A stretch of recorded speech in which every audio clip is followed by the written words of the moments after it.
Good morning, students. Today we will discuss about the secularism.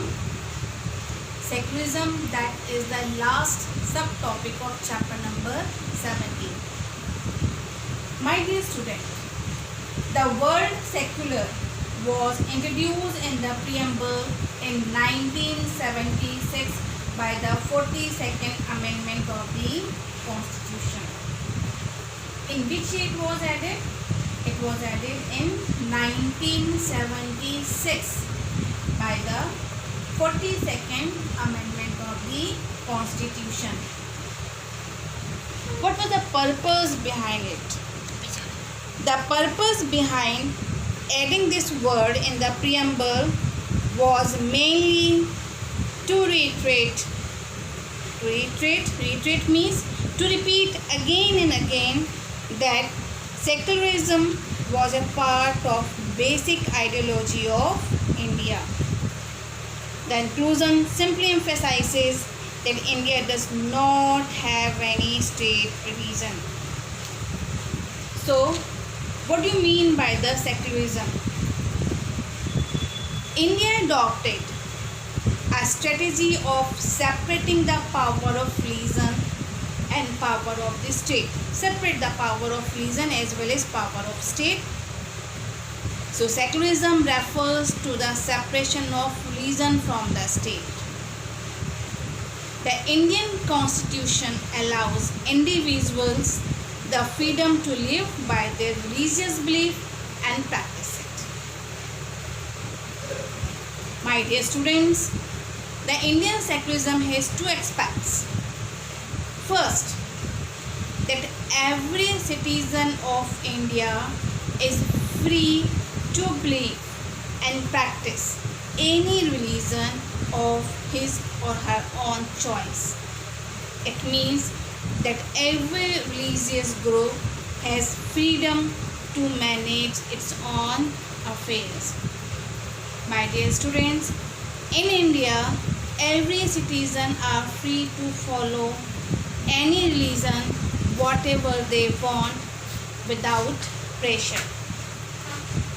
Now, the second aspect is that the state will not discriminate against any group or individuals on the basis of religion.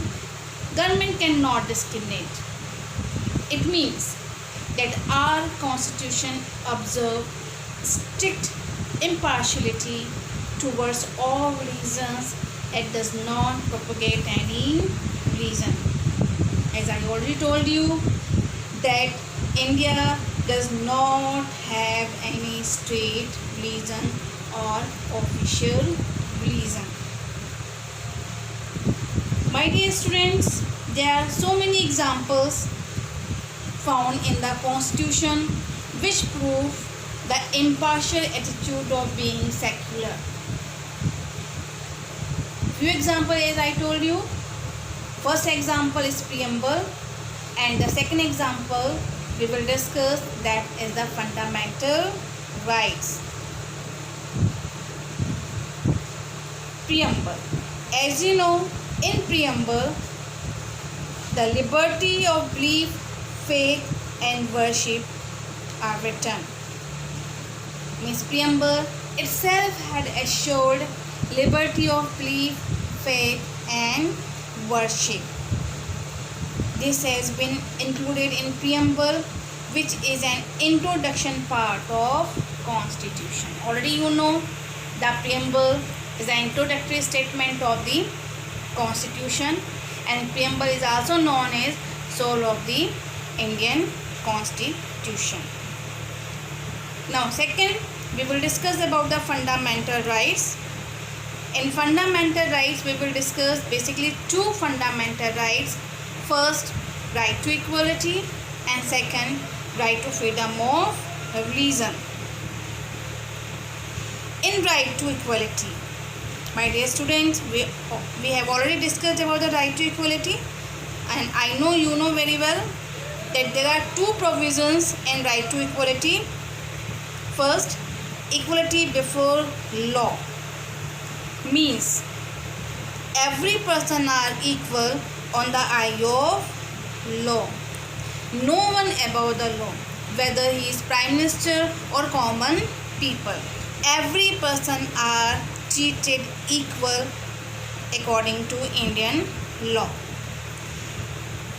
Second provision, that equal opportunity to secure a job without discrimination on the ground of religion. Means every people related to any religious group and follow any religion, they can apply for the government job without any discrimination. That is right to equality. Second, we will discuss right to freedom of religion. Right to freedom of religion, it allows full freedom to all the citizens as well as in the religious matters. My dear students, in previous lecture we have already discussed about these fundamental rights. We will discuss already about the right to equality and right to freedom of religion. So this is also proof, means preamble, and these fundamental rights prove impartial attitude of being secular. Now we will discuss about the significance of secularism. Significance, or we can say importance of secularism, means why secularism is important in India. The first importance of secularism is it enables people of different religions to live in harmony with other faiths. Means every religion in India, you know very well, different peoples are belonging to different religion are live together. So all the religious people who live in India want peace or harmony. They want to live with harmony and peace.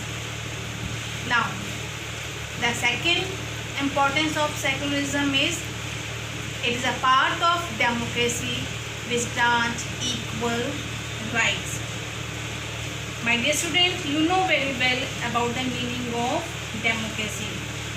Meaning of democracy means in India, every people are enjoy equal rights. So, equal rights are given to all without any discrimination. Third, it protects the rights given to the minorities. My dear students, only through secularism the rights of the minorities can be protected. Next and last importance is it safeguards democracy by limiting the power of majority. In democracy, no one should dominate the others. So majority should not dominate the minority. So to protect the democracy, it is very essential to limit the power of majority. As I told you, equal rights should enjoyed by every people who are live in India. Now, Indian secularism. How secularism is practiced in India. My dear students, many of times the government does not strictly follow the policy of non-interference with religious matter and practices. Why? Why does the government make exception to help a particular religious communities? Why? So the answer is to respect the sentiments of all religion, to respect the feelings of all religion. The government sometimes makes certain exception for a particular community. For example, this example proves the wearing and carrying of kirpan is included in the Sikh religion. The wearing and carrying of kirpan. As you know, The kirpan is a religious symbol. That's why they are allowed to keep a kirpan. 6 people are allowed to keep a kirpan with them as a religious symbol. Similarly, the wearing of a pagadi by Sikh people is again a religious symbol. Pagadi, by wearing of a pagadi by Sikh is again religious symbol. So the 6 people are allowed to wear pagadi in schools to other institutions. If we're talking about the next, the practice of untouchability, as you know, the practice of untouchability has been abolished. My dear students, the practice of untouchability is a stigma on present civilized society or democratic nation. So this practice of untouchability has been abolished because it is based on discrimination. The practice of untouchability is based on discrimination and violates the fundamental rights. Which fundamental rights violates? If we follow the practice of untouchability, which fundamental rights are violated? That is the right to equality. So the practice of untouchability has been abolished by the government.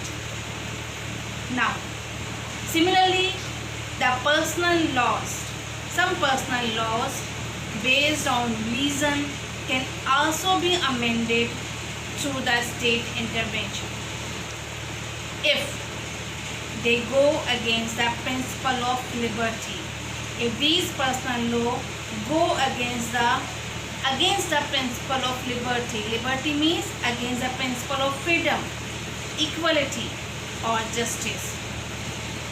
Then, for example, right of inheritance. My dear students, right of inheritance in some communities has been amended by the government. This proves that sometimes government make certain exception for a particular community and does not follow the policy of non-interference. I hope you all understood about the chapter number 17, because we have completed chapter number 17. In next video we will discuss chapter number 18. Chapter number 18, that will be the last chapter of half yearly exam. Thank you and have a nice day.